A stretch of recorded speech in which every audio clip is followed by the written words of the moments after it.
You're listening to Mindshock True Crime. This is the Keddie Cabin case. Episode 3, we will be examining The Last Ride. Johnny and Dana's hitchhiking fiascos. Who was the individual that gave them the ride back to Cabin 28? And why has this individual taken so long to be identified? Why are they still not definitively identified, as there are several different sources claiming that there are several different individuals who gave them that last ride? So we will attempt to decipher this, which in my opinion is very key to the case, because we don't even have an established timeline here. So we will be going over that in typical Mindshock fashion, with logic and reason at the forefront, attempting not to fall for any logical fallacies. As always, if you find the Mindshock podcast interesting and informative, want to help support the podcast, want to help us get more Mindshocking content out there, keeping up awareness in these unsolved cases, cold cases, missing persons cases, strange disappearances, wrongful convictions, and more, you can donate to our PayPal. Just check the link in the description. Make sure you subscribe to the channel, hit that bell for notifications. You can also become a YouTube member right here on YouTube for access to exclusive streams and chats. Like and share the podcast, Twitter, Facebook, Reddit, Patreon. Patrons do get a priority for case topic, logical analysis, co-podcaster requests. You could also be a guest in the podcast depending on your tier. Questions, comments, theories, thoughts, suggestions, rebuttals, debunkings of any kind, leave them in the comment section. Okay, make sure you check out the first 2 episodes in the series, because there's a lot of details here. There's a lot of moving pieces, and there's a lot of individuals to keep track of in this case.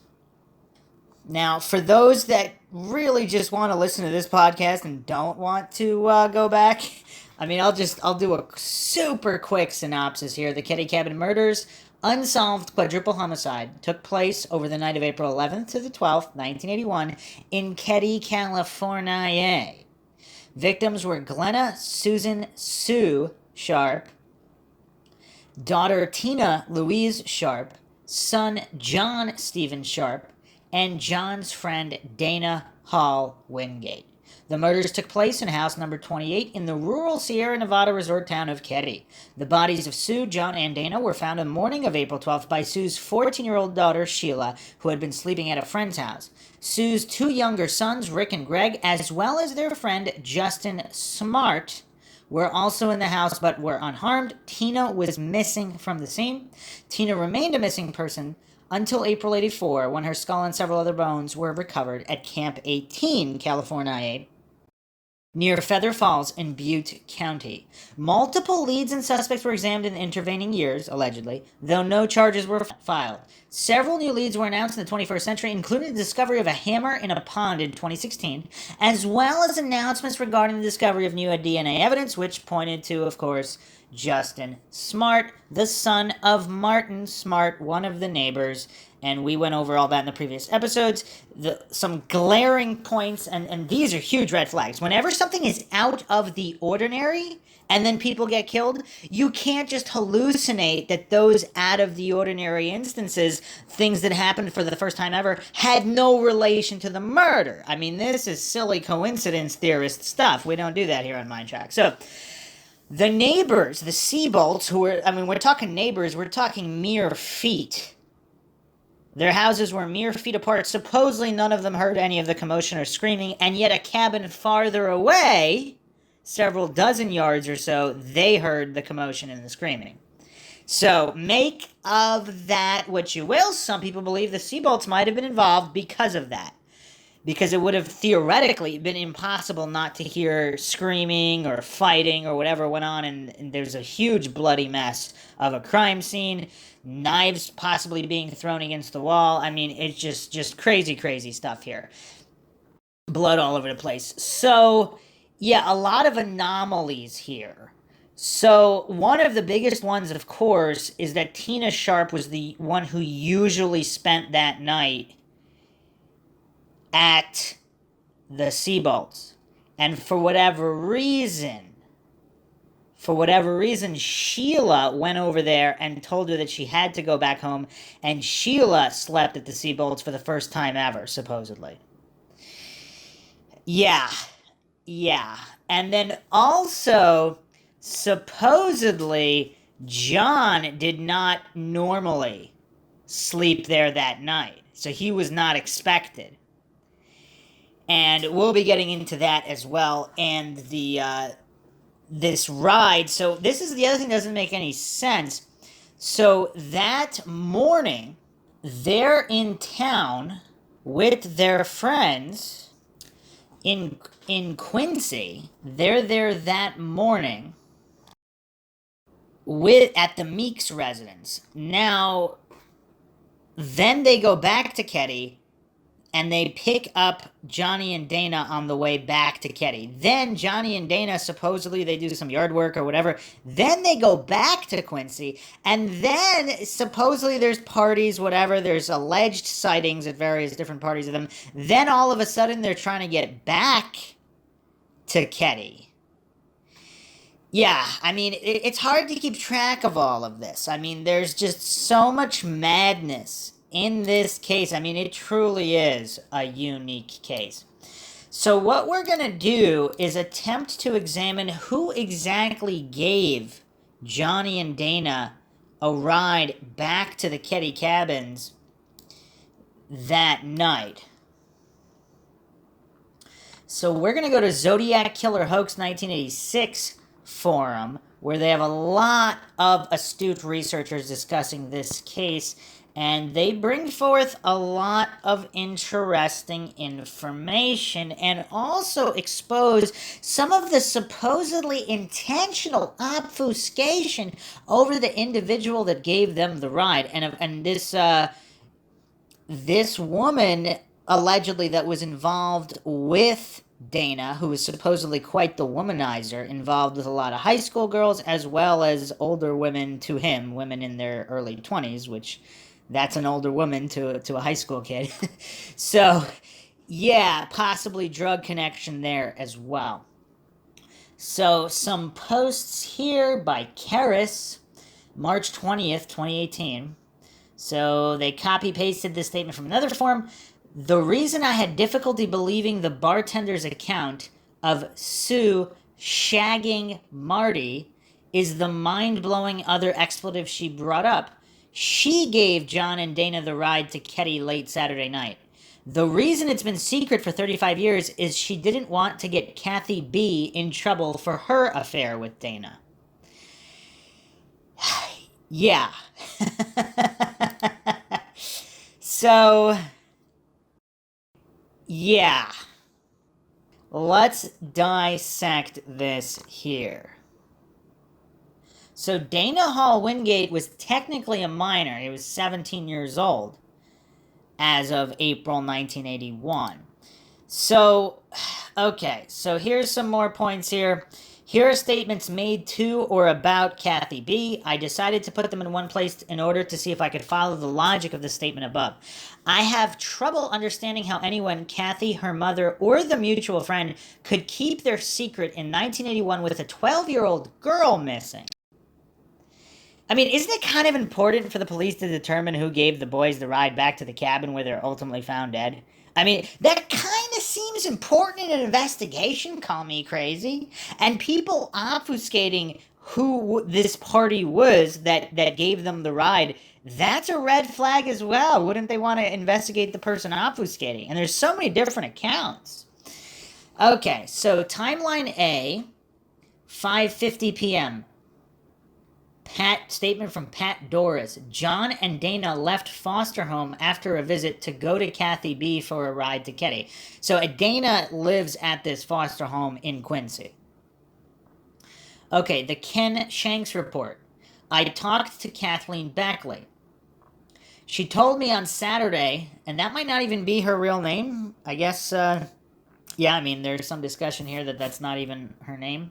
She told me on Saturday, April 11th, Johnny and Dana were at her house. They were there from 6:30 to 7 or 7:30. Beckley said Johnny and Dana were planning to hitchhike to Keddie. Beckley tried to talk them into staying, but John said his mother was expecting them. She said both John and Dana were sober. They hadn't been drinking or smoking pot. Dana had a shot of insulin while he was at the Beckley house. I don't know if we talked about that. So Dana apparently needed insulin. And some people were asking about the basement, Johnny's bedroom in the basement in the Keddie cabin, whether or not there was insulin or whatever required medical supplies for that in the basement to determine when his last shot would have been. But anyway, according to Ken Shank's report, Kathleen Beckley's claiming Dana had a shot of insulin while he was at the Beckley house. The only thing they had to drink at the Beckley house was a Tab Cola. Neither boy mentioned having any problems with anyone. Beckley told me that Pat Doris told her that Donna Williams had given John and Dana a ride. She doesn't mention to Shanks the phone call from her mother to come to dinner, nor that she knows who took the boys home. So she's claiming to Ken Shanks, very interesting police officer's name here, that she was told by someone else who had given John and Dana a ride, as if she didn't know. Okay, is everybody following here? So that's timeline A here. So between 7:30 and 7:40 p.m., Beckley's mother called her for dinner, and the boys said they would hitchhike. A victimology report dated May 13th, 1981 states that Wingate was recently becoming a ladies' man with the girls at school. He was rumored to be having a sexual intercourse relationship with a 27-year-old unmarried woman in the Quincy area. Now it would seem that by May 13th, 1981, Kathy would know that the police knew of her relationship with him. She was 27? I think there's also different reports on her exact age. Kathy would know that police knew of her relationship with Dana, and we are to believe this information because Marty shagging Sue was attached to it. So what if he was? Sue seemed to be shagging a few. Kathy seemed to be in possession of information about Marty and Tina, not Marty and Sue. What? So this poster is insinuating here that Kathy had information about Marty Smart and Tina. Yeah, I mean, this is rough, too, because supposedly Tina was also being abused at the trailer park in Quincy, which is why they moved to Keddie in the first place, or one of the primary reasons. I mean, there's a lot of shady individuals in this area. So, from another source here, someone named Karen A., apparently she stated that Kathy Beckley told her that Tina was pregnant and Martin Smart was the father. Now that indeed would be motive, would it not? Another individual, Sherry, denied, supposedly, I'm guessing that... Okay, well, another individual stated that she denied telling Beckley that Tina was pregnant. So we have a big rumor mill situation here. Again, we really don't know what to make of any of this because any of it could be true or untrue. So here's another post copied from another forum instead of here, Mean Kitties Forum, transcribed in reference to the aforementioned report regarding Kathy's encounter. Actually, there was one other person, Trisha, who dated Dana, said she didn't know about the drug use and she was not the one who told Beckley that Tina was pregnant. And it's unclear whether she believed that or was told someone else, and she simply was not the one to relay that information to Beckley, or that that was just a rumor, it's not true, she doesn't believe it true, and she didn't tell Beckley. So that is not clear from the statement here. But regarding the report from Mean Kitties Forum, Kathy's encounter with blank, giving him a puppy, and his blank would eat it for supper, blank, not LACH. The conversation took place at FRC. Kathy informed the undersigned that she had been told by Trish, who works at Plumas Company Health Department, and by Sherry at the downtown trailer park that Tina was pregnant. So apparently more than one individual had told Kathy Beckley that Tina was pregnant, unless Kathy made all that up. Okay, B, Tina was pregnant. Blank stated she had been told by Beckley that Sergeant Shanks had told Beckley that Tina was pregnant and that Martin Smart was the father. Wow, that's crazy. So supposedly, Beckley told other people that Sergeant Shanks was the one who told her that Tina was pregnant. Unless that's not true either.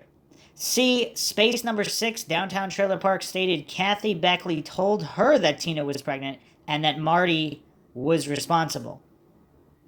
This individual did not know Tina. So, notes here. Now, if Kathy Beckley was credible in 1981, I would think Tina being pregnant by Marty was more important than Sue shagging Marty. It just seemed by reading these statements, Kathy was the one spreading the Tina was pregnant story. Why? She couldn't have been jealous of a 12-year-old girl. After all, Dana had many girlfriends and a baby on the way. What? So apparently this poster is stating that Dana got somebody pregnant. Wow, this is really hard to keep up with all of this. I mean, I kind of feel like Maxwell regarding the Keddie Cabin case, because this is all just, there's so much to keep track of here. Okay, so Kathy, her mother, mutual friend. So Kathy couldn't give them a ride. She told her mother, who then called a mutual friend, the bartender, to take them home. So the plot thickened even further. So originally, I believe it was reported that I think I went over this in the first or second episode. I think the first episode, Kathy stated that she couldn't give them a ride home, so she got the bartender to do it. Now, supposedly, she was speaking with her mother on the phone, and the mother was the one that got the bartender to give them a ride. Wow. Okay, so the bartender apparently stated, okay, so it's unknown. So there were more than one bartender. There's more than one bartender at the Pioneer Bar. Okay. So one of them was someone named Judy. This poster stating here, don't know if Judy is the one who took the boys home or not. We are not privy to the information for whatever reason. The other bartender, Carl, told his story and changed his story a couple of times. Why was he in Keddie in the first place? Carl did describe following a car into Keddie with a San Rafael license plate. I find that interesting because Kathy Beckley was from San Rafael. Her brother, Ed, moved there in 1973 as a high school teacher. Her mother and father moved there in 1976. She had a child born in Quincy in 1977. So we're supposed to believe that in 1981, Kathy Beckley told the police that Tina was pregnant by Marty Smart, and the bartender told in 1981 that Marty was shagging Sue, but neither one bothered to tell the police who took the boys home. And Mike Gamberg finds them credible, question mark, question mark.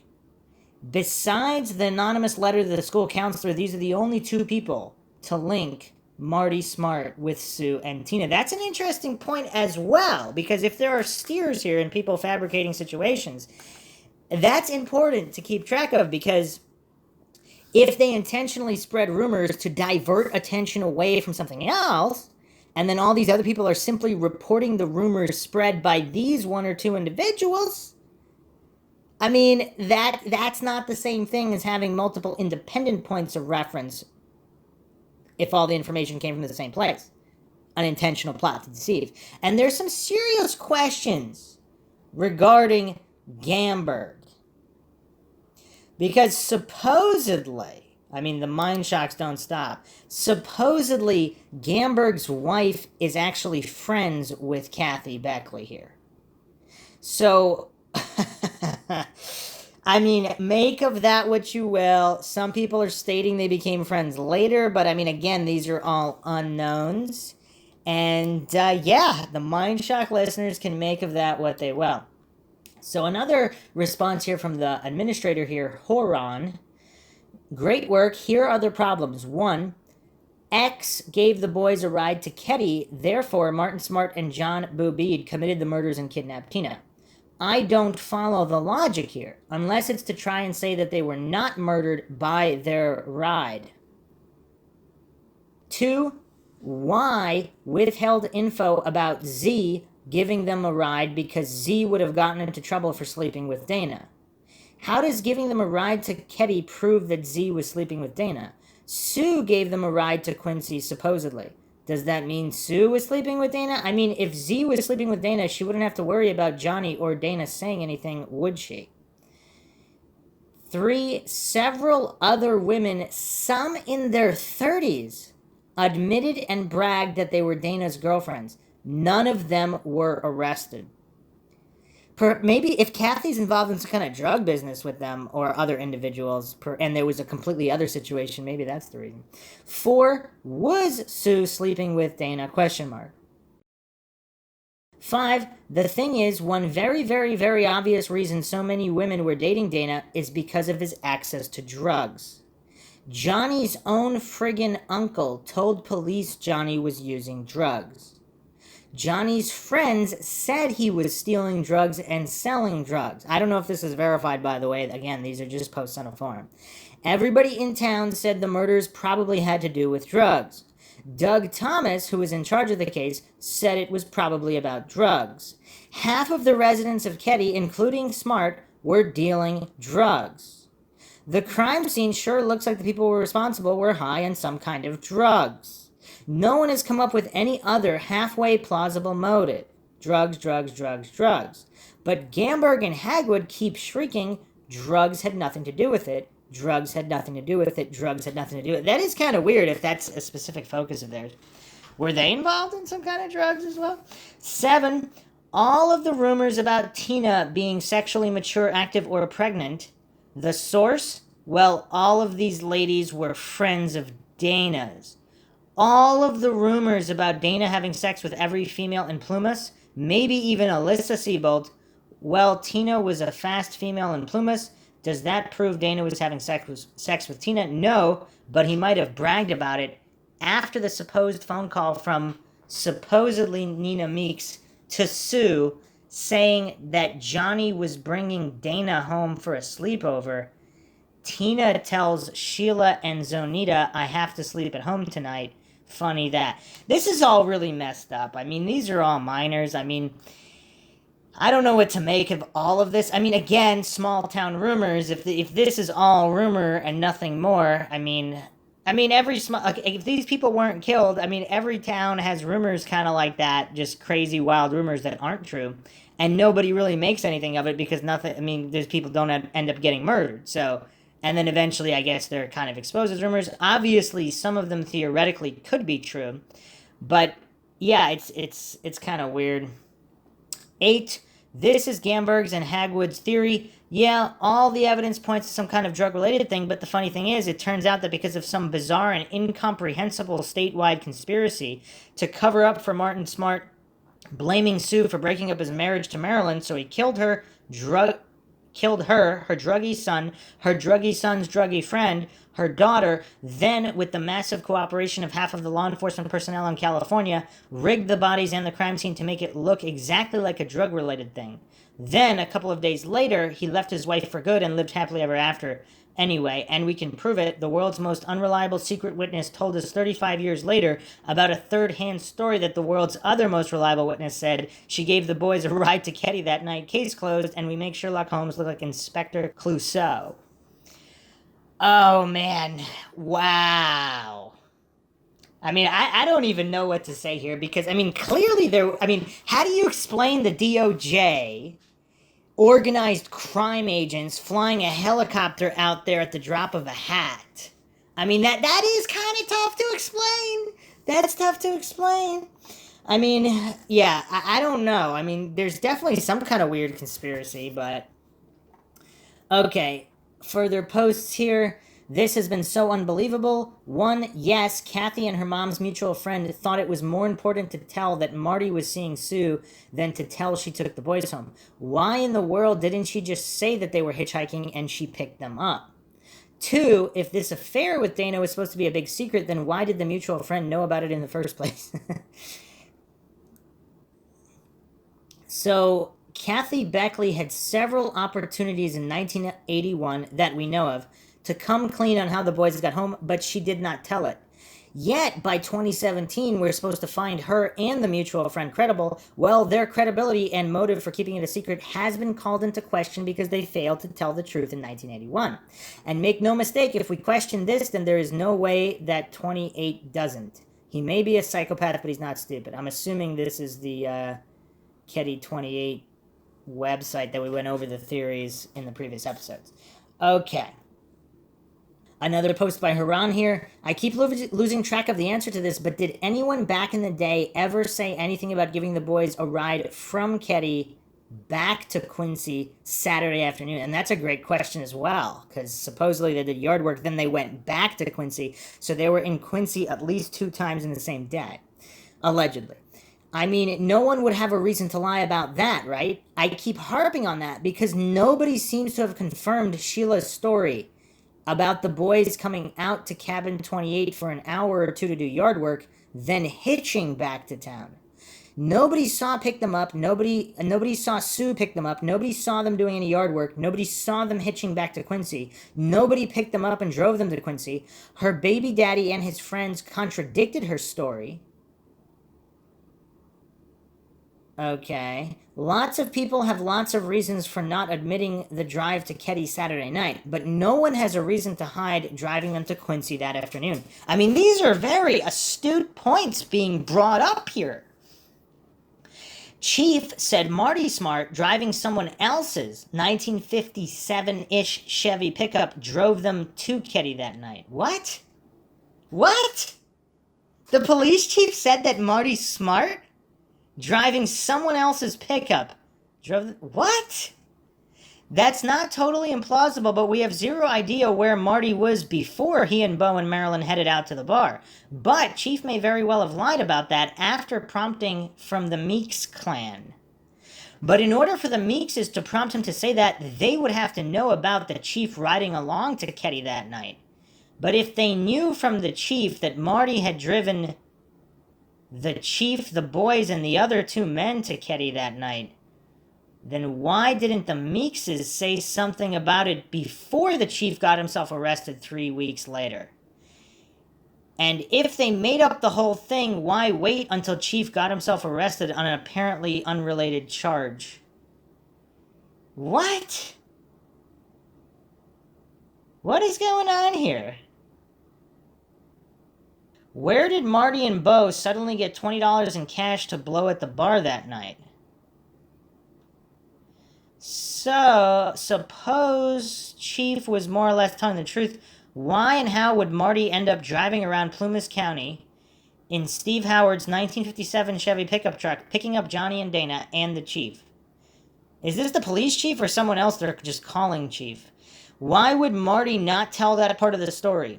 Well, maybe Marty and Steve Howard and, say, Baird McKnight were driving around looking for Johnny and Dana. Maybe Marty went along because he had a pretty good idea where to look, and Johnny and Dana might be willing or less nervous to get into a vehicle driven by Marty, and Marty's car was on the blink. Then Marty and Bo and Marilyn established an alibi at the bar, blowing $20 they didn't have to blow until McKnight gave Marty $20 for helping him track down Johnny and Dana. An alibi Howard and McKnight and Chuck and Henry, for that matter, don't have. What if everybody we know of more or less told the truth at the time, not all these tall tales told years later? What if the only lies they told, like Chuck and Henry lying about driving out to Keddie to drop off some coke at Cabin 9, were things they had to hide but have nothing to do with the actual murders? If so, then the only person who stands out as maybe lying about things that might be directly related to the murders is Sheila Sharp.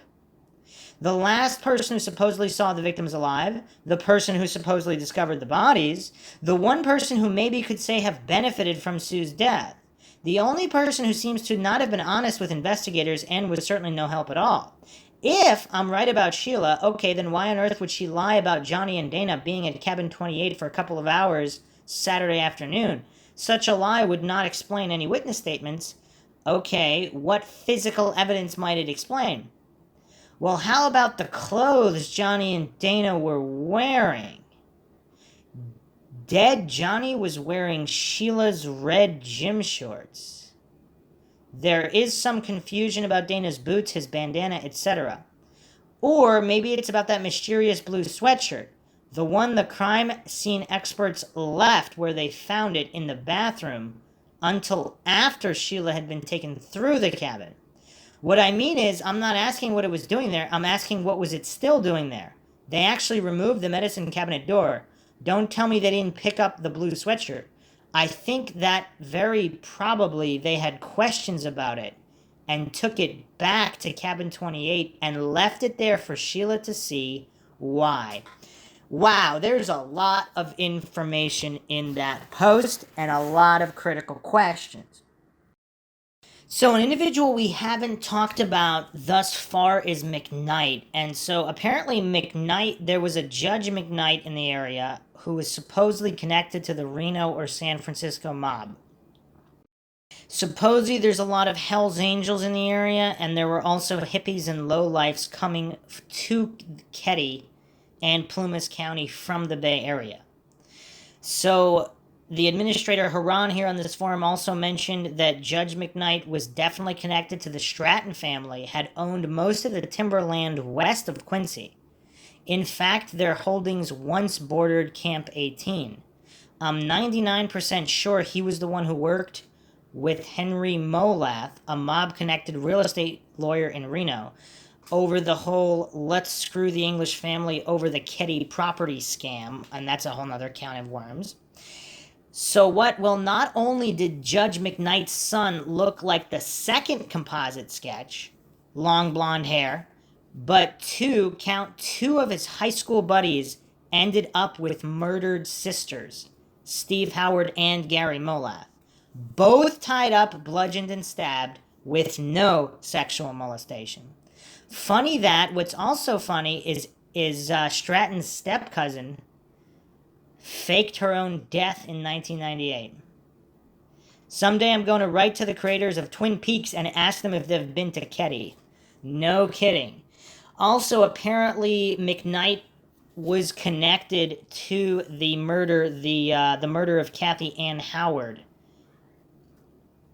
She was reported a runaway October 7th, 1973. Her body was found by a deer hunter 6 days later in Strawberry Valley, 14-year-old. There's not a lot of information on that case. So, yeah, McKnight supposedly buddies with some shady individuals, two of which had their sisters killed. I mean, this is... Yeah, you can't make this stuff up. I mean, I really don't know what to make of all of this. I mean, yeah, it's tough going through all these statements. I mean, there's clearly so much going on in the Keddie-Quincy area, overlapping law enforcement, overlapping drug deals, and all of these shady characters, not to mention all these rumors and just insanity. So another post here with more information, this posted more recently, April 28th, 2021. From the video podcast, DMAC tells of Kathy confronting Alyssa at school and gives a brief description of this Kathy that has to be Kathy Beckley, allegedly. I guess it could be another Kathy. And part of the story is over a locket that she gave to Dana. This is completely weird. All I can go by is that we have in the files and the report, if true, leaves me the vision of a 27-year-old woman going to school to confront a 7th grader over a locket. We are missing a lot of information here. If this Kathy is Kathy Beckley, my questions are: 1, who reported this incident to law enforcement? 2, was Kathy working at the school, or did she just barge into the school to confront Alyssa? 3, why would a grown woman give a locket to a guy? I don't know. 4, was a locket something that she gave to Dana or something that he or Johnny had stolen from her? That might make more sense if they had stolen it and given it to somebody else. 5, who or what made her think or know that Alyssa had this locket? 6, did Alyssa have the locket and who gave it to her? What were Johnny and Dana really doing at Kathy's house that night? Dana had other options as far as a girlfriend to Kathy, would have been low on the list unless it was for drugs or alcohol, because Dana was already having sex with other girls. Also, how common would it be for Dana to drag Johnny along to his exploits? Kathy and the bartender lied by omission for years and did not tell this story until confronted about it in 2017. If law enforcement had corruptly overlooked her telling them in 1981, then she could have reported it to the FRB, who had reported for years that it was still unknown who gave the boys a ride. She did not tell it. But what she and Kathy both did was to try and give police some more bull on Marty Smart to go along with the gossip already stirred up by Marilyn and the Meeks. By May or June, when Carl was being heavily questioned, was when they told all of these Marty stories, and by then everyone in Keddie and Quincy had heard of Marty Smart. Marty was at FRB talking about eating puppies. What a flipping joke. Tina was pregnant and Marty was the father. What a flipping joke. Marty and Sue were having an affair. This joke was nothing more than a last-ditch effort to take the heat off of them. I think everyone is more interested in what these reports actually say in full rather than some Don Stoy garbage that has nothing to do with the case, yet DMAC continues to cruise right along doing nothing more than running the case into the ground. Okay, more posts here.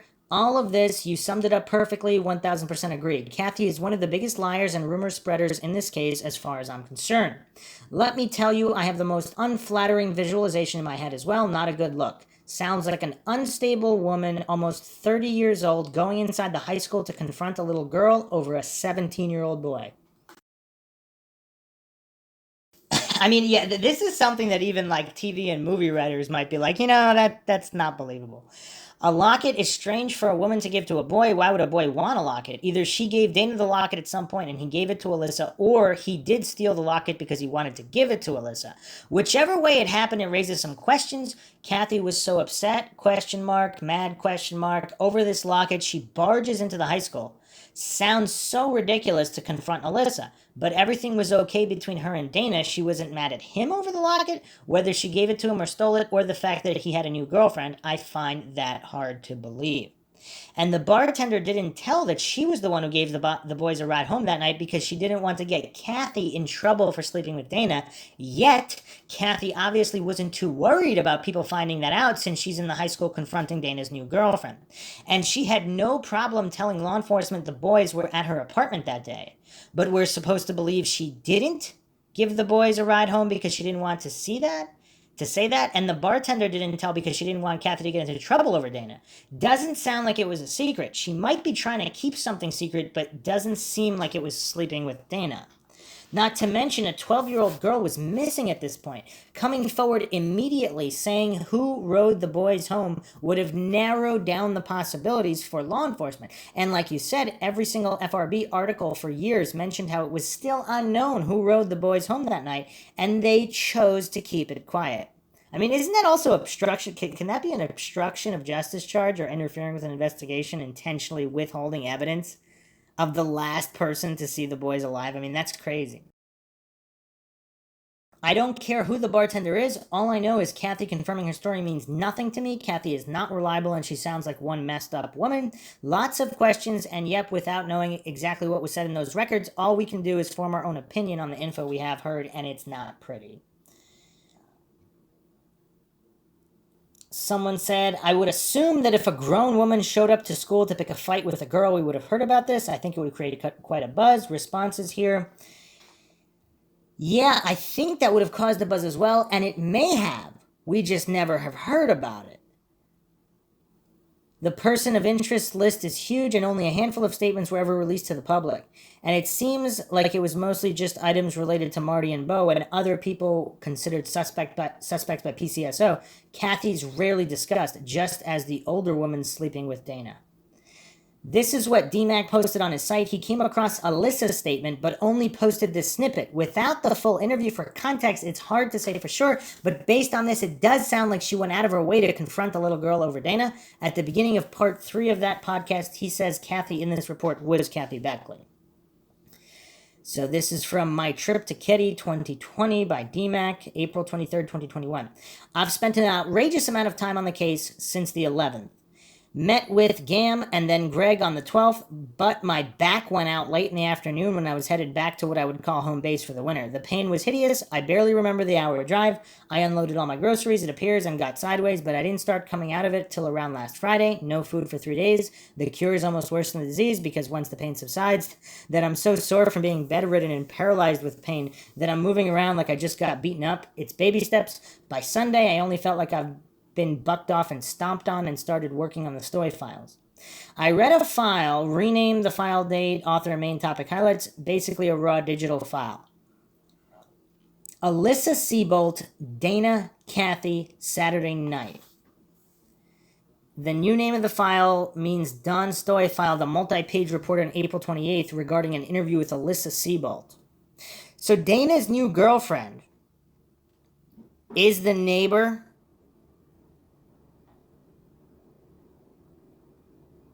I mean, how many more overlapping connections do we need here? I mean, wow.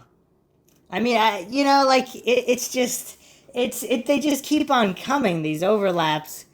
It's just, so the Seabolts, the neighbors of the Sharp, and when we say neighbors, I mean, we're talking about mere feet here. Okay. So, one highlights were comments made on Dana, Kathy finding her in the school hallway wanting back the locket she'd given Dana, and events on Saturday night, April 11th. I've got 1/3 of 400 story documents relabeled, and I just need to write up a few pages of overview highlights. Okay, then he starts talking about a snowstorm. Okay, so that's pretty much it.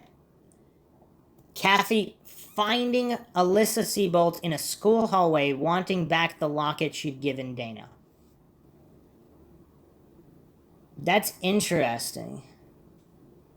So there was also there was also a Cindy.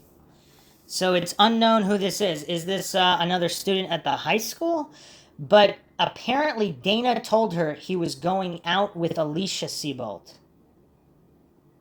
And that Cindy was out of town the night of April 11th, 1981. Okay, so... Some more posts here regarding the bartender. I don't know if these are excerpts from reports here.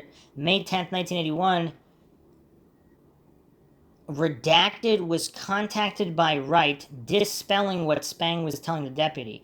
Redacted told the deputy in context that he or she knew Sue Sharp from college at FRC 2 semesters ago. He/she said that they don't want to give away who Redacted is. He/she said that Sharp was going with a Martin Smart, a Vietnam vet. He/she said that Martin gave him/her the creeps because Marty was so protective and possessive and jealous of Sue.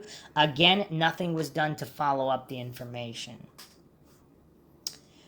Posted by DMAC, Saturday, November 4th, 2017. The reason I had difficulty believing the bartender's account of Sue shagging Marty is the mind-blowing other expletive this person brought up. He/she gave John and Dana the ride to Keddie late Saturday night. The reason it's been secret for 35 years is that he/she didn't want to get Kathy Beckley in trouble for her affair with Dana. Now, here's the thing. I mean, theoretically, that could be a good reason in that person's mind. Right? I mean, we don't know the mental faculties this individual is working with. This is a bartender. I mean, maybe they're drunk at the time they're making the decision, and then they don't want to expose it later on. Or maybe they're also a druggie. Or maybe they're just not very bright, and in their own mind, it just sounds like... Or Kathy in either through intimidation or blackmail, or they're just a trusted confidant, and they're really good friends with Kathy, and Kathy simply asked them not to tell. Or something to that effect. Another post by DMAC, Wednesday, October 25th, 2017. As I said in my email reply, it was fairly widely known Marty had a thing for Sue, but this source knew it was reciprocated. This is just the first known instance of someone confirming they were an item. Not only that, but repeating what's always been described as Marty's obsession with Sue.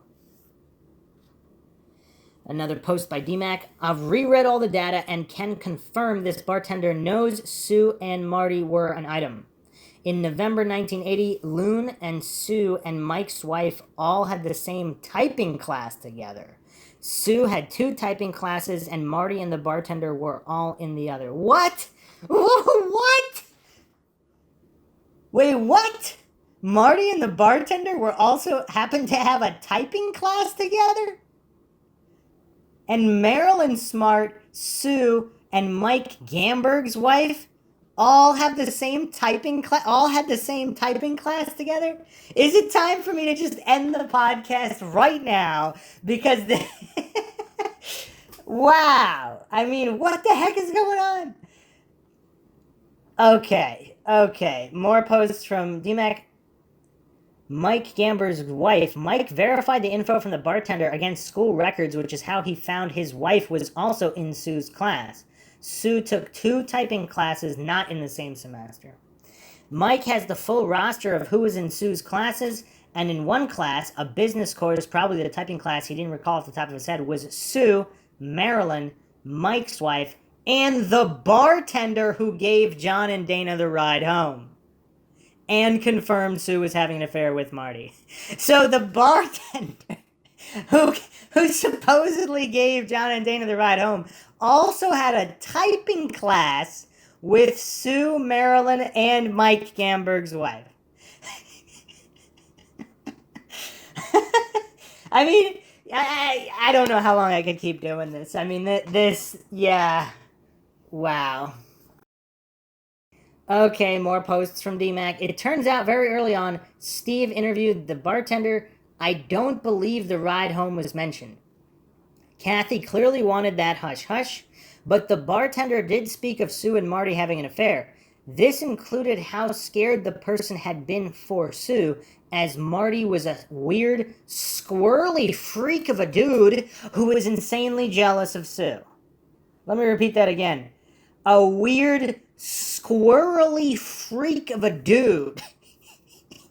Has anybody ever been described like that? I don't know if I've ever heard those adjectives in that order. Okay. So, more posts here. May 10th, 1981, 2 months after the murder, the bartender said that Carl was lying about being at the Greenville bar. The bartender said she knew Sue. Okay, so this is stating the bartender was a female. Said she knew Sue from FRC 2 semesters ago. One semester, Sue was in a class with Marty and the bartender. Based on Mike's full class roster, Sue took 2 typing classes, but not in the same semester. The full class roster list is Sue, Marilyn, Mike's wife, and the bartender in the same typing class, but no mention of Marty in this instance. Sue took 2 typing classes not in the same semester, and the bartender was in a typing class that Marty wasn't mentioned as being in. Only Sue, Marilyn, Gamberg's wife, and the bartender. Did the bartender have a typing class that Marty Smart was in? If not, then when and where did she take note of this affair? How in the world was the bartender able to confirm that Marty and Sue were having an affair? Supposedly, what I think I went over in the first episode is that they were in the bar together, but okay. While the bartender is being praised for her information in 1981 of Marty and Sue having an affair, and Carl being a liar, I see absolutely nobody, with the exception of Mean Kitty, even question this info. How accurate is the bartender's statement? Did she ID the right woman? I do know there is a rumor mill here that sure messed up the facts of the case and buried it in rumors. How the expletive accurate do you see a bartender who went to FRC with Sue? Are you out of your expletive mind? When did Loon come into her memory or remarks? So again, I mean, is it so? Did the bartender make up this information about Marty and Sue, or did they simply misidentify Sue? It is, yeah. I mean, I guess there could have been innocent mistakes made. A post by Mean Kitty. I've seen so many lies, half-baked rumors, and expletive theories in this case over the years, as well as shifting memories, that I would like to make sure everything is as accurate as possible and every single piece of information is taken into account instead of being ignored because it didn't fit a pet theory. Also, did Zonita tell what time she was supposed to have heard the sex noises on the 11th and where she was standing in relation to cabin 28? What? So she did hear something? Oh, not that night, though. Okay, response by DMAC. Yeah, you're so right. There's absolutely nothing in my description of how this went down to have one iota of respect for the accounts given and independently confirmed, and absolutely no logic whatsoever to the account. So do me a favor, consider all of this to be complete expletive, drop it and walk the expletive away. As for Zonita, she said it was from 2:17 p.m. to exactly 2:38 p.m. Was she looking at her watch? When she first heard it, she was standing back. Oh, I guess he's making fun of this. 6.78 feet south-southwest of the gas tank for 7 minutes and 22 seconds. She sat on this tank and listened. She got the ladder from the back building, climbed up to look through the window. Dear expletive, you asked the stupidest expletive questions. If any further details why the expletive would I omit them, please go away. Okay. Oh, man. Okay.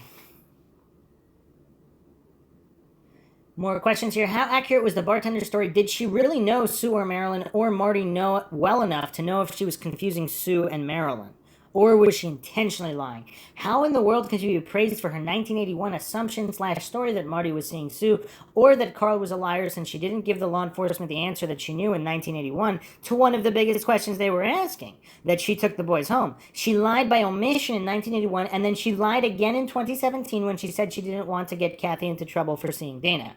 Kathy wasn't worried about what anyone thought in 1981 when she confronted a little 14-year-old girl at Quincy High School over a locket she had given Dana. Appears to me she and Kathy had a couple of months to get her story straight before she contacted law enforcement about Carl's lie and Marty and Sue's affair, just protecting herself by casting suspicion elsewhere. I mean, these are all theories, of course. Let me reiterate the Mindshock motto. The only thing we know for sure is that we don't know anything for sure. I am not claiming anything is true or untrue. I am simply sifting and parsing through these endless claims and rumors, many of them contradictory. It's just, yeah, it's absolutely crazy.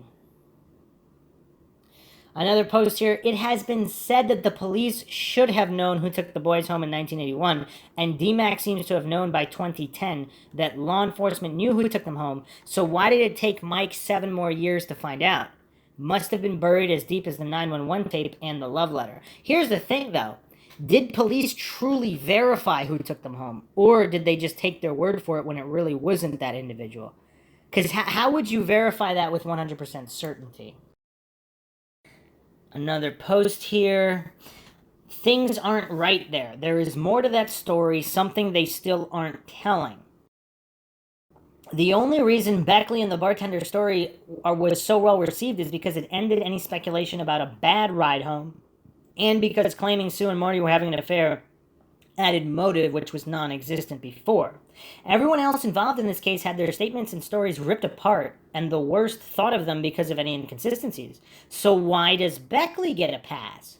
She straight up lied, not misremembered or changed some details over the years. If she's being truthful now, then that means she lied to law enforcement in 1981 about one of the most important aspects of the case, changed her story, kept things hidden for over 35 years, made sure to spread those rumors to draw attention elsewhere. In my opinion, she is still lying or hiding something.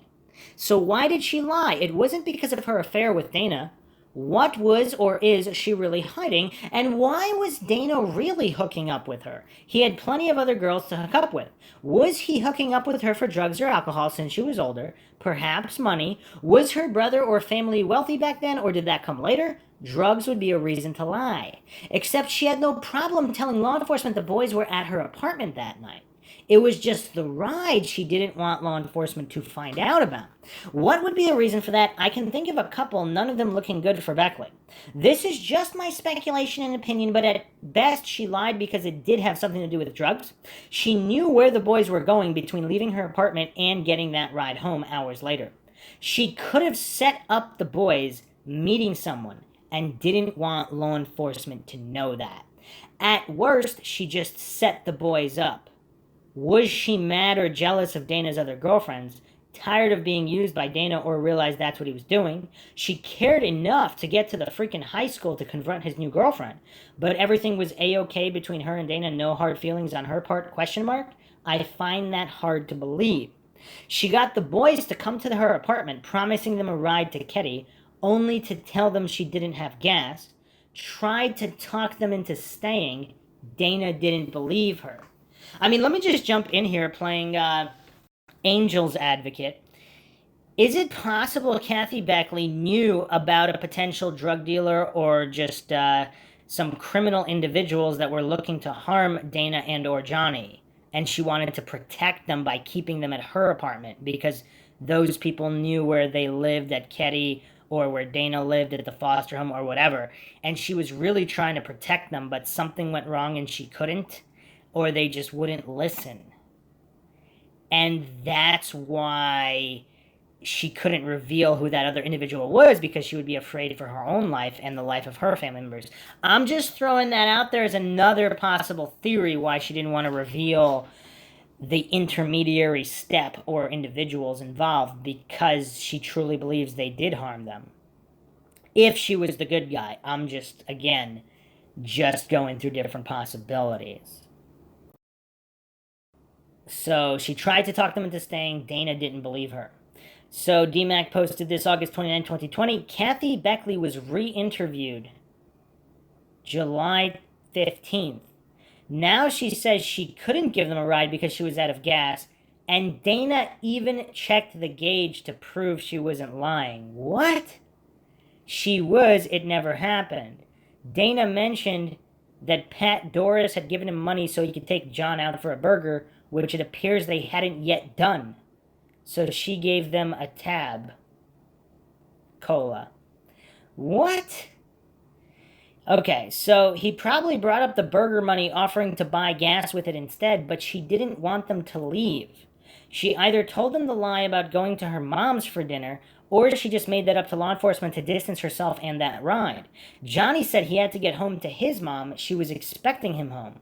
I think Johnny and Dana wanted out of there. And to be 100% honest, the whole thing sounds like a setup to me.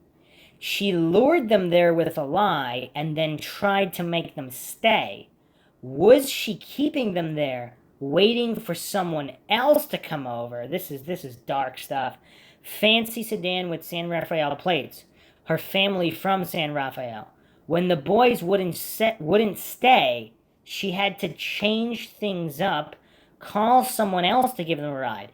The bartender didn't want to get Kathy in trouble. Did she have her suspicions? Wonder if she'd unwillingly be involved in a setup. There was no reason to lie about the ride, just the ride, unless she had something to hide. Actually, here's that entire post about Dana checking the gas gauge. I mean, this is really dark if she did set them up to be harmed. And then what does that mean? Did that situation escalate to the point where there were one or two vehicles involved and the murderers took them back to the cabin? And then that all went down. Maybe they thought that Sue Sharp would have money. And then when she didn't, they killed all of them.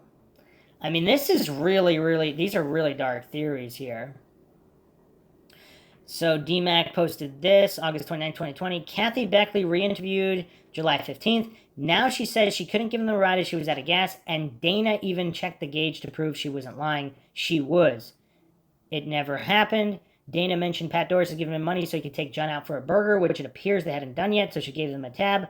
Mom called at 7:30 to 7:40 before it was 8, asking her over for dinner. And I wonder if that was confirmed through phone records as well. She suggested the boys wait until after dinner and should give them a ride. Johnny insisted they hitch home instead. All lies, of course. Asked about the black that Sue had just broken up with, she denied knowing any such info. Asked about the black claiming he would eat a puppy she'd offered, she said that the subject is black supposed to be like blacked out, redacted. She said the subject was indeed Marty. Trish from Plymouth Health and Sherry said that Tina was pregnant. Or maybe not, because there's another individual named Dave said one of Dana's girlfriends knows a girl who said Sue had a black boyfriend who broke up with her on April 10th, 1981. A lot of things seem to be going on. April 10th, April 11th, April 12th. Continuing the post here, looks like Kathy was originally trying to point the blame towards some black guy, possibly a person she made up. But by the time she was interviewed again in July, the Marty stories had been going around, so she changed her story from the black guy to Marty. Refresh my memory, when did Marilyn and Marty move to Keddie? Was it in November 1980? So they began this affair shortly after Marty moved to Keddie, and either while Sue was still living in the trailer park or immediately after moving to Keddie. They got that close in this typing class? Sue, the loner, as described by the teachers. And didn't Sue drop her classes or not stay in college long? If she took 2 typing classes in 2 different semesters, that sounds like she didn't complete the course the first semester. Did Gamberg check the records for that? How long was Sue actually in those classes? Sue, Marty, and the bartender weren't even in the same class? Gamberg's wife never picked up on this obvious affair and obsessiveness of Marty towards Sue? According to the timelines, other people mistaked Marilyn for Sue. Interesting. The story of this ride has never been clearly explained. Why not? How did the bartender get involved with riding the boys home? Did Kathy call her, or was it Kathy's mom? Where did she pick them up? What time was it? 10 p.m. to 1 p.m. isn't a time. How were the boys behaving? Did they talk about anything? She left work to pick them up, or was that an off night? If she was riding the boys home, how could she possibly confirm or dispel if the other bartender was at the bar if she wasn't there herself? I just feel there are red flags that aren't being questioned because of what these statements prove, but really there are just a lot of unanswered questions and questionable motive. Another post, did Kathy try to keep them there, or was she trying to get rid of them and they kept on coming back? Yeah, there were some timeline sightings. Supposedly they were at the apartment, then they were hitchhiking at a gas station around the corner, then they were back at the apartment, and then back at the gas station. So yeah, no, that's a good question. Like you said, Dana had the hamburger money. Why not give to Kathy for gas? Did he offer? Kathy and the bartender both lied in 1981, so let's just believe everything they said in 2017. I bet if Redacted hadn't have mentioned Marty and, or bartender hadn't mentioned Marty and Sue having an affair, they would have been ripped apart. I think Marty and Marilyn moved to Keddie in June 1980, and Sue moved there in November 1980. How much school were any of these people actually attending? Yet there were people who had already confused the two. Just because she was in class with them doesn't mean she knew who was who. That's a good point. So supposedly the bartender contacted Deputy Wright on May 10th, 1981, but it was actually Wright who contacted the bartender. Why did Wright contact the bartender? It appears her being questioned was linked to Carl, the other bartender. So she knew Kathy, Carl, and Sue, or was it a different Sue? Was she lying then, or is she lying now? Did the boys invite her into 28? Or was it so dark in Keddie that she got the heck out of there, but sat there long enough to know the boys went through the front door? Did she see Carl parked by Keddie Pond? Is that how she knew Carl wasn't at the bar? Or was she in the van with Carl? If her time frame for taking the boys home was between 10 p.m. and 1 a.m., I wouldn't think she worked at the Pioneer Bar that night. Or else she could have been a little bit more specific on time. Oh, wait, she didn't tell the story until 2017, so she probably forgot. But she remembered there was a faint light in 28. What time did the Pioneer Bar close? Did she work at the Pioneer Bar, or did she live there? How did she know Kathy and Mrs. Beckley well enough for them to call her at 10 p.m. for the boys to give the boys a ride? Did Kathy ride with her? Were the boys still at Kathy's? Oh my gosh, what a cluster. Somebody please tell me again that Steve was a liar and in on the cover-up. Only in a DMAC world would liars be honest and the honest be liars. Wow. Okay. I mean, what is going on here? I mean, can anybody make heads or tails of this? So other people are saying, why would Dana check the gas gauge? Sounds like he thought she was a liar, if any of this is true. Why did Dana and Johnny need anyone to take them to Keddie that night? All they had to do was call Sue from Kathy's house if they needed to get home for whatever reason. I also wonder what happened to the money Pat gave Dana. No money is mentioned in Dana's autopsy report as being in his pocket. And I may be wrong, but I don't remember a wallet being mentioned either. These are all solid questions. Excellent thoughts on the money not being on Dana when the murders were discovered. I don't remember his wallet being mentioned either, but Johnny's was thrown behind the couch. The boys had no money was one of these things that constantly brought up over the years, usually when discussing Dana not eating yet giving himself the insulin injection. Now we know different, and they did have cash on them. Since they had money, they could have just offered it to one of the other rides they were trying to get, and then there would be no need for Beckley and returning to her for a ride. I remember at least one person said they couldn't ride Johnny and Dana because they didn't have enough gas to get to Keddie. I came across another post mentioning Kathy and the ride. At least the bartender settled on the time she dropped the boys off when this post was made. Did she tell Gamberg an exact time from the start, or did she suddenly remember? So this was on a post. Sheila, where were you kids before and after the murders? April 21st, 2021. We know the Dorises approved of the plan, so as long as they can get there without hitchhiking. We know they had made plans for Kathy Beckley to get them there, but we have no solid indication as to when the arrangement was made. We now know that Kathy reneged on giving them a ride, so they began hitching. As I deduced and Mike proved, the boys were shortcutting to Kathy's by heading from Exxon across the street to Chevron through the fence and then through a field to Kathy's apartment. This explains why they were alternately seen near Exxon, Vans, and Chevron, and why they occasionally disappeared and then reappeared for more sightings. They eventually wore Kathy down around 9 or 9:30 when they were last seen near Exxon and arrived home to a darkened 28 around 11:30, according to who gave them a ride, allegedly. This person's account is better than even the killer's because she noted 28 was dark except from an eerie, dull light emanating from the front window. Bingo, Sheila had already flipped off the switch and unscrewed the bulb, and Sue had already gone to bed, leaving the bathroom light on, that light hitting a spot on the living room floor and outlining where the kill zone was.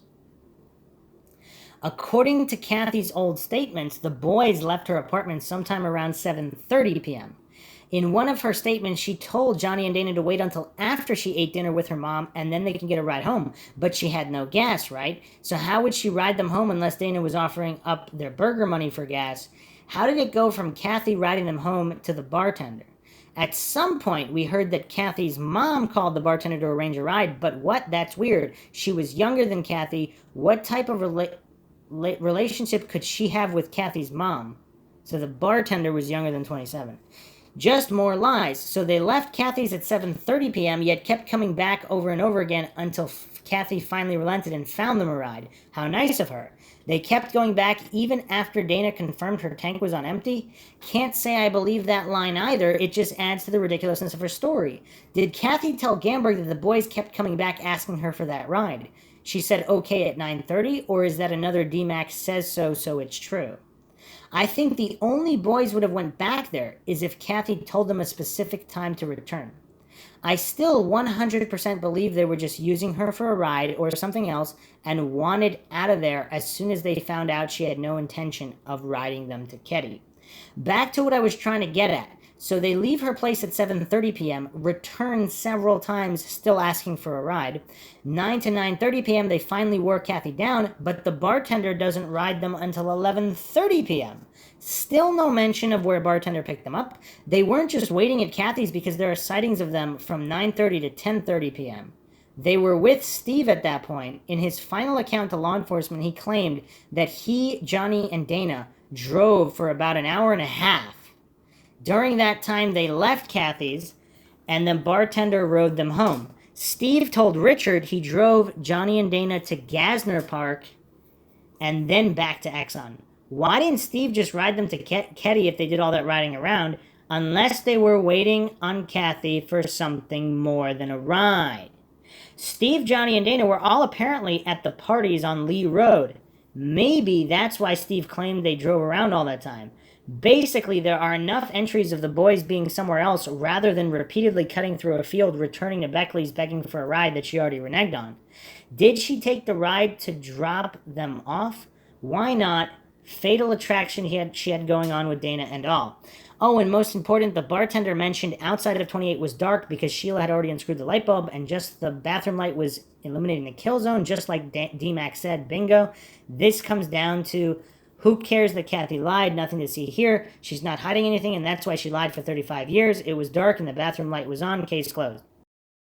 All right, so there's some very astute questions here. Like, there's several hours unaccounted for. So they were at parties, and what kind of drug use and or dealing was going on at those parties?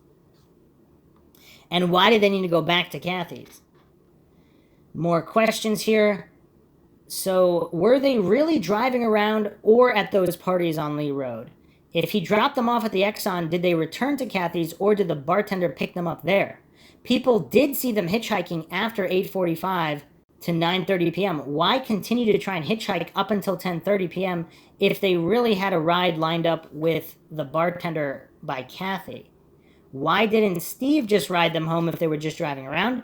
Why did Donna really have to say, since her story also involved something with Steve?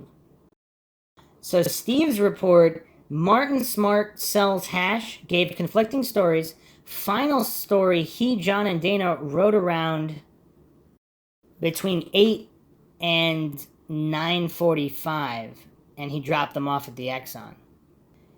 Johnny and Dana were picked up at the Exxon by Steve and are driven to the park near the airport looking for a party. Dana appeared to be drunk and told Steve he had been drinking something other than beer. Johnny, Dana, and Steve rode through the park but did not see any parties. Steve stated he saw a brown car with two males aged 21 to 30 years old with short to average length hair parked in the park. Steve then dropped Johnny and Dana off approximate time 9:30 to 9:45 for the drop-off. So Plumas News, April 2018, stated, "It's known that John Sharp and his friend Dana were in Quincy, caught a ride home sometime between 10 p.m. and 1 a.m., Gamberg said. Although it's been a mystery as to who gave the two teens a ride home, Gamberg has identified the individual and has interviewed her." People also bring up the lack of a time of death established for each of the victims, because that would obviously be very helpful, but apparently there was also funny business in transferring bodies to mortuaries, etc. Another post here. Okay. Apparently someone's stating there's another fact twisted. DMAC claims it was Tina whose scream was heard. However, in one of the DOJ reports, it states witnesses who heard the scream believes they were from a male. Interesting. So was that Johnny or Dana? DMAC does indeed claim that the murders occurred between 1:30 and 4:30 a.m., and that the boys spent the hours between getting dropped off and the murders downstairs in the basement fully dressed hanging out. This doesn't ring true to me either. Whether it was cold down in the basement or not to mention they had the living room with the TV to hang out in. The kitchen upstairs to grab something to eat. Sue probably went to bed in the girls' room that night so Johnny and Dana could hang out upstairs. Where would Dana sleep in that basement? On the cold concrete floor? There was supposedly just one cot down there, correct? Question mark. If the murders really occurred at 1:30 a.m. and the bartender dropped them off at around 11:30, then is it possible Johnny and Dana did leave 28 again after being dropped off? Wow, that's actually the first time I've heard that theory. This is very interesting. Then the murders started when they returned back home again. They could have went back to town, perhaps with one of the other people who claimed to have drove them home that night, or just out and about hanging out, or to a party. Donna Williams told law enforcement the rumor that the boys were at the acid party at Chuck Walk's cabin that night. They could have met up with someone else out and about, or someone from the party invited them to hang out and things went south. Okay, so apparently there's an acid party also going on at the Keddie cabins, not that many cabins away. I mean, is there enough stuff going on that night? What is going on here? Or they ran into someone who was after them for some reason. The bloody tissues in the dumpster, a lot of possibilities of what could have happened, all speculation. Just like DMAC claiming they were down in the basement for 2 hours is only his speculation, not fact.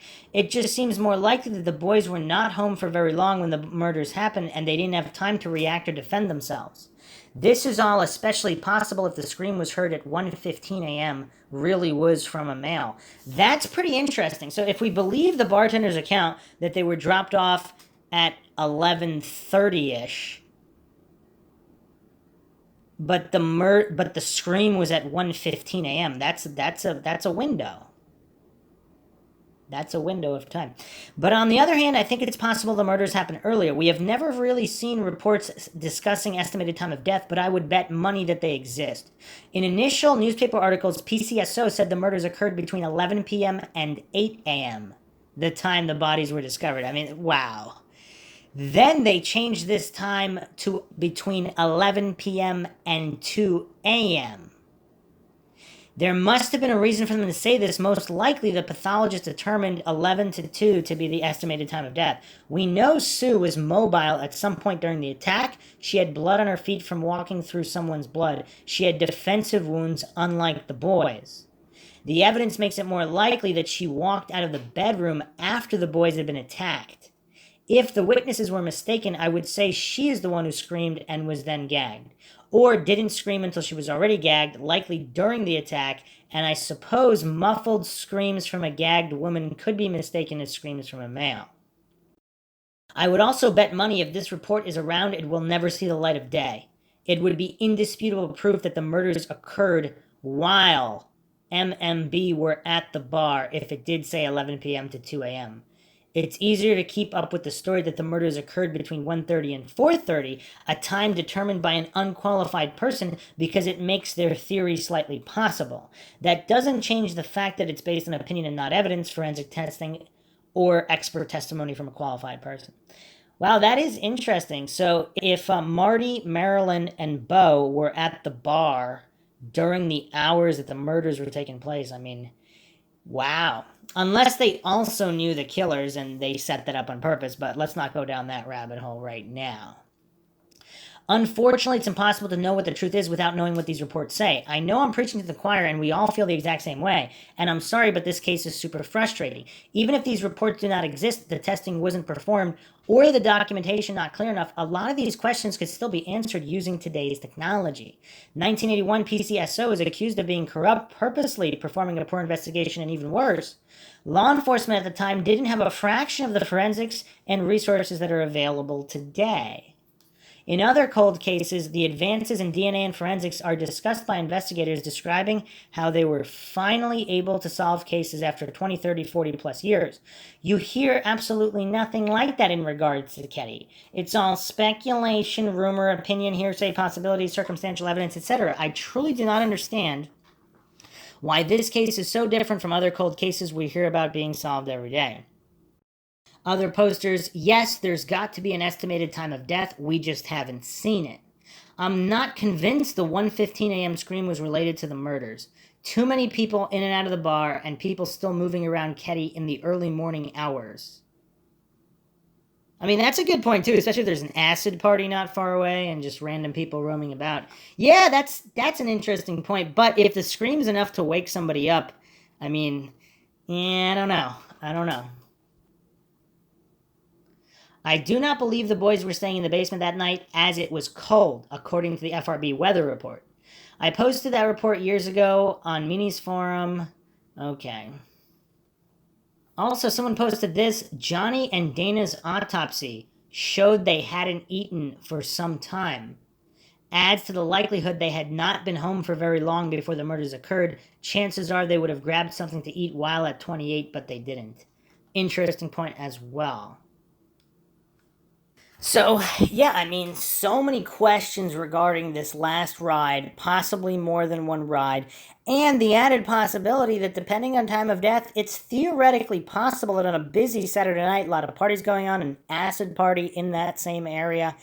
I mean, Johnny and Dana could have theoretically left again after being dropped off. I mean, we can't discount that, and there's just so many different details here. Yeah, this is a doozy of a case. It's really, really rough, and we will continue to cover it. I mean, it looks like we're just scratching the surface still, even on episode 3. There's so much more to cover. But I hope everyone found this podcast interesting and informative, and in keeping up awareness with this case and other cold cases. So if you did, you can donate to the Mindshock podcast. You can check the link in the description to donate to our PayPal. You could also become a YouTube member right here on YouTube. Support the channel that way. Make sure you're subscribed. Like and share Twitter, Facebook, Reddit, Patreon. Patrons do get priority for case topic, logical analysis, co-podcast requests. You could also be a guest on the podcast depending on your tier. Questions, comments, theories, thoughts, suggestions, rebuttals, debunkings of any kind, leave them in the comment section. This is Bruce McGuire signing off. Catch you guys next time.